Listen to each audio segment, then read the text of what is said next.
ಇವತ್ತು ಬೆಂಗಳೂರು ಗ್ರಾಮಾಂತರ ಲೋಕಸಭಾ ಕ್ಷೇತ್ರಕ್ಕೆ ಸಂಬಂಧಪಟ್ಟಂತೆ ರಾಜರಾಜೇಶ್ವರಿ ವಿಧಾನಸಭಾ ಕ್ಷೇತ್ರದಲ್ಲಿ ನಡೆದಿದ್ದನ್ನು ಖಂಡಿಸಿ ಇವತ್ತಿನ ಈ ಒಂದು ಪತ್ರಿಕಾಗೋಷ್ಠಿ. ಸುಮಾರು ಪ್ರತಿದಿನ 50,000 ಜನಸಂಖ್ಯೆ ಓಡಾಡೋಂಥ ಒಂದು ಸ್ಥಳ ಯಶವಂತಪುರ ರೈಲ್ವೆ ನಿಲ್ದಾಣ. ಯಶವಂತಪುರ ರೈಲ್ವೆ ನಿಲ್ದಾಣಕ್ಕೆ ಸುಮಾರು ನಮ್ಮ ದಕ್ಷಿಣ ಭಾರತದಿಂದ ಎಲ್ಲ ಭಾಗಗಳಿಂದ ವಂದೇ ಭಾರತ್ ಇರ್ಬೋದು, ಶತಾಬ್ದಿ ಇರ್ಬೋದು, ಎಲ್ಲ ಟ್ರೈನ್ಗಳು ಬರೋವಂಥ ಸ್ಥಳ ಯಶವಂತಪುರ ರೈಲ್ವೆ ನಿಲ್ದಾಣ. ಸಾರ್ವಜನಿಕರ ಅನುಕೂಲಕ್ಕಾಗಿ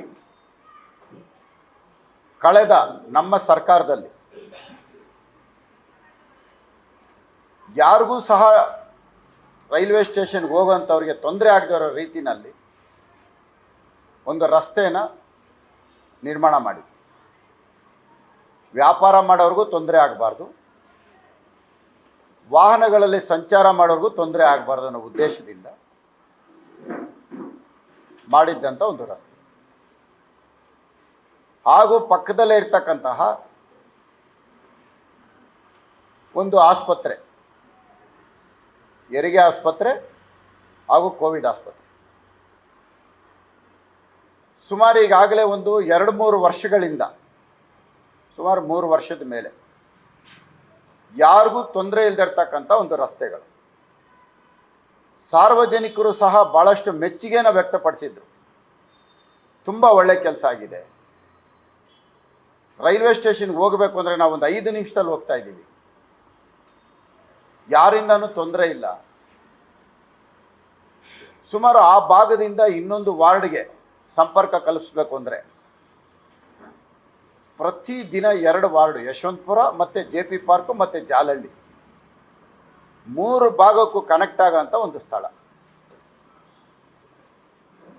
ಅಲ್ಲಿರ್ತಕ್ಕಂಥ ಕೆಲವು ವ್ಯಾಪಾರಸ್ಥರು ಭಾಳ ವಿಶೇಷವಾಗಿ ಅದು ಒಂದು ಬೀಫ್ ಮಾರ್ಕೆಟ್, ಅಂದರೆ ದನಗಳ ವ್ಯಾಪಾರ, ದನದ ಮಾಂಸ ವ್ಯಾಪಾರ ಮಾಡೋಂಥ ಮಾರ್ಕೆಟ್.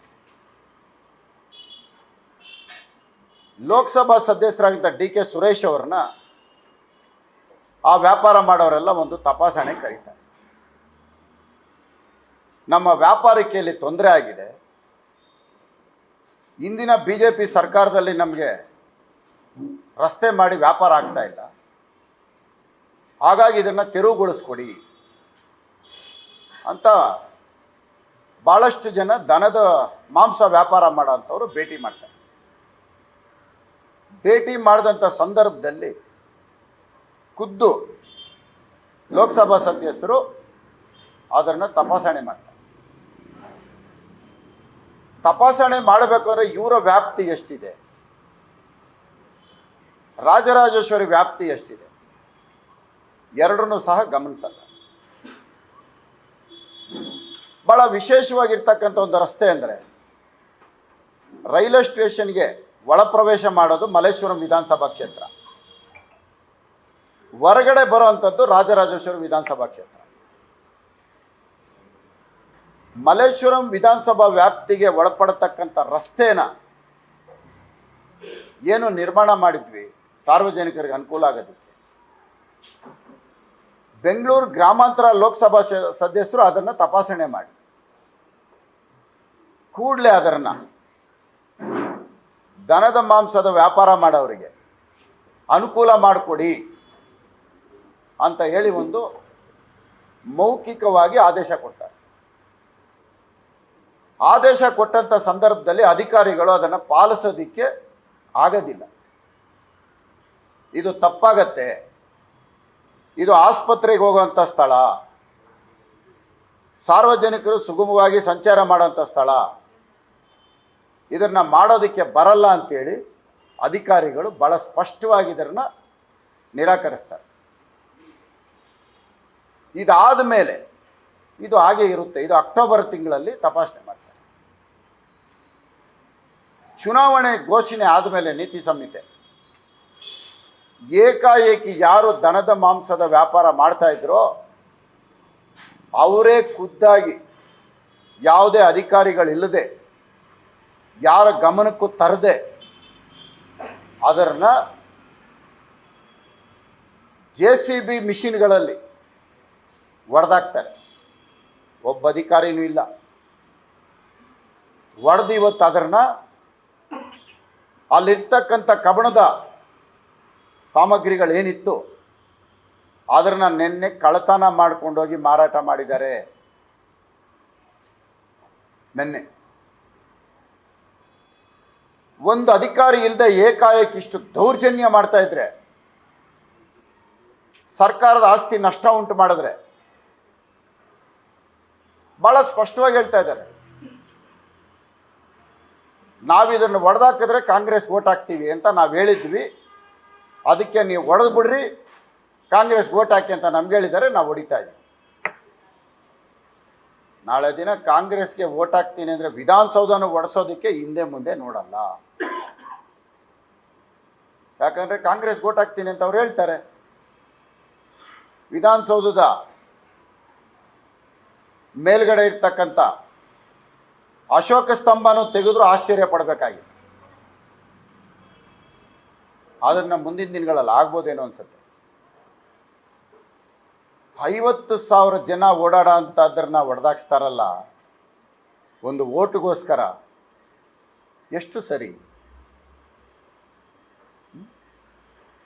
ದನದ ಮಾಂಸದ ವ್ಯಾಪಾರ ಮಾಡೋದಕ್ಕೆ ಸರ್ಕಾರದ ಆಸ್ತಿನ ಹಾಳು ಮಾಡಬೇಕಾ? ಇವತ್ತು ಇಲ್ಲಿ ನಡೆದಿದೆ. ಓಡಾಡೋಕ್ಕಾಗ್ತಾ ಇಲ್ಲ, ಟ್ರೈನ್ಗೆ ಬರೋರ್ಗಾಗ್ತಾ ಇಲ್ಲ, ಇಷ್ಟ ಒಂದು ಕಡೆ ಹೊಡೆದಿದ್ದಾರೆ. ಇಂಥ ಒಂದು ಅನ್ಯಾಯನ ನಮ್ಮ ಕ್ಷೇತ್ರದಲ್ಲಿ ಆಗಿದೆ. ಆದರೆ ಮಲ್ಲೇಶ್ವರಂ ಕ್ಷೇತ್ರದಲ್ಲೂ ಸಹ ಹೊಡೆದಿದೆ. ಅದಕ್ಕೆ ಸಂಬಂಧಪಟ್ಟಂತೆ ಇವತ್ತು ನಾನು ಅಲ್ಲಿ ನಡೆದಿರ್ತಕ್ಕಂಥದ್ದು ಇಲ್ಲಿ ನೋಡಿಸ್ತೀನಿ. ಇದ್ರ ಒಳಗಡೆ ಹೋಗ್ತಾ ಇದ್ದಂಥದ್ದು ರಸ್ತೆಗೆ ಯಾರಿಗೂ ತೊಂದರೆ ಇಲ್ಲ. ಪ್ರತಿದಿನ ಸುಮಾರು 40-50 ಬಸ್ಗಳು ಓಡಾಡ್ತವೆ, ಒಬ್ಬರಿಗೆ ತೊಂದರೆ ಇರಲಿಲ್ಲ. ಇವತ್ತು ಹೊಡೆದಿರೋದು ನೋಡಿ, ನೋಡಿ ಒಂದು ನಿಮಿಷ ರಿವರ್ಸ್ ಬಾ, ಇಲ್ಲಿ ನೋಡಿ, ಇದಕ್ಕೆ ಓಡಾಡಕ್ಕೆ ಒಂದು ದಾರಿ ಮುಂದೆ ಅವರು ನೋಡಿ, ಹಂಗೆ ಹೋಗಿ ಇಲ್ಲಿ ನೋಡಿ, ಇಲ್ಲಿ ಓಡಾಡೋದಕ್ಕೆ ಇದನ್ನು ಹೊಡೆದಿರೋದು, ಮುಂದೆ ಹೋಗಂಗೆ ನೋಡಿ.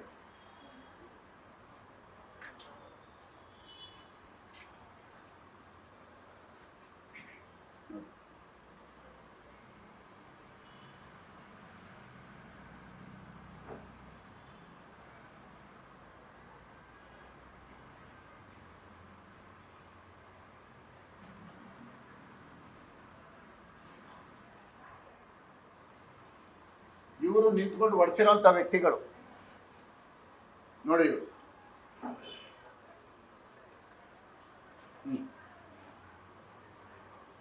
ಮಿಷನರೀಸ್ ಇಲ್ಲೇ ಇರೋದು ದನದ ಮಾಂಸ ಮಾರಾಟ ಮಾಡೋದು ನೋಡಿ.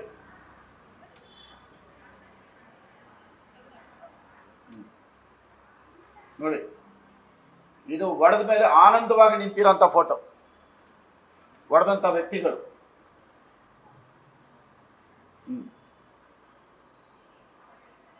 ಇವರು ಬೆಂಗಳೂರು ನಗರದ ಕಾಂಗ್ರೆಸ್ ಪಕ್ಷದ ಜಿಲ್ಲಾಧ್ಯಕ್ಷರು ಹೊಡೆಸಿರೋಂಥದ್ದು ವೀಕ್ಷಣೆ ಮಾಡ್ತಾ ಇರೋದು ಹನುಮಂತರಾಯಪ್ಪ ಅಂತ. ಕಾಂಗ್ರೆಸ್ ಪಕ್ಷದ ಮುಖಂಡರು ಇನ್ನೂ ಹೆಚ್ಚಿಗೆ ಏನಾದರೂ ಹೊಡಿಬೇಕಂತ ಕೇಳ್ತಾ ಇರೋಂಥದ್ದು ನೆನ್ನೆಲ್ಲರನ್ನು ಕರೆಸಿ ರಾತ್ರಿ. ಅದಕ್ಕೆ ಅವರೇ ಹೇಳ್ತಾರೆ ಪೂರ್ತಿ ತೆಗೆಸ್ಬಿಡಿ ಅಂತ ಹೇಳಿದಾಗ, ಈಗ ನೀವು ಹೆಚ್ಚು ಮತಗಳನ್ನ ಕೊಡ್ರಿ, ಆಮೇಲೆ ಇದನ್ನು ತೆಗೆಸ್ತೀನಿ ಅಂತ ಮಾತು ಕೊಟ್ಟಿದ್ದಾರೆ. ಮುಂದೆ ನೋಡಿ, ಒಂದೇ ಒಂದು ಅಫಿಷಿಯಲ್ ಎಲ್ಲರೂ ಇದ್ದಾರೆ ನೋಡಿ, ಒಬ್ಬರು ಅಧಿಕಾರಿಗಳು. ಒಂದೇ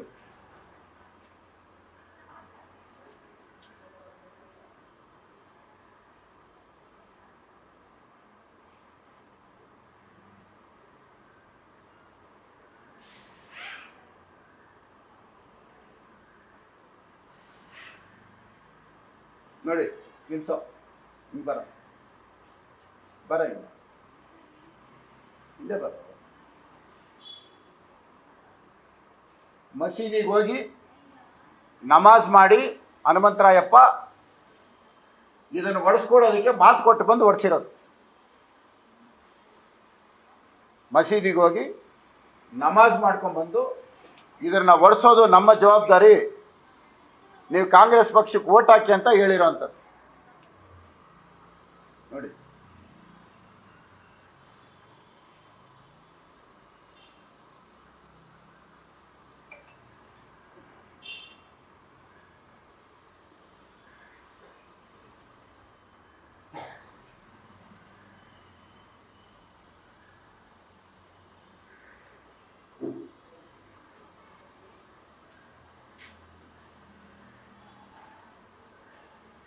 ವಿಡಿಯೋ ಹಾಕೋರು ಬಂದಿದ್ದು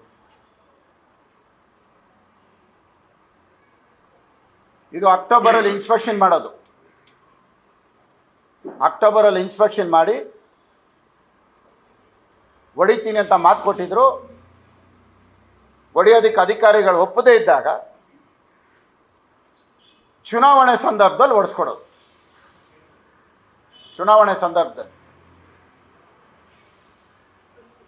ಇದು ಅವರು ಅಭಿನಂದನೆ ಸಲ್ಲಿಸೋದು, ಒಡಿಸ್ಕೊಡ್ತೀನಿ ಅಂತ ಹೇಳಿದ್ದಕ್ಕೆ.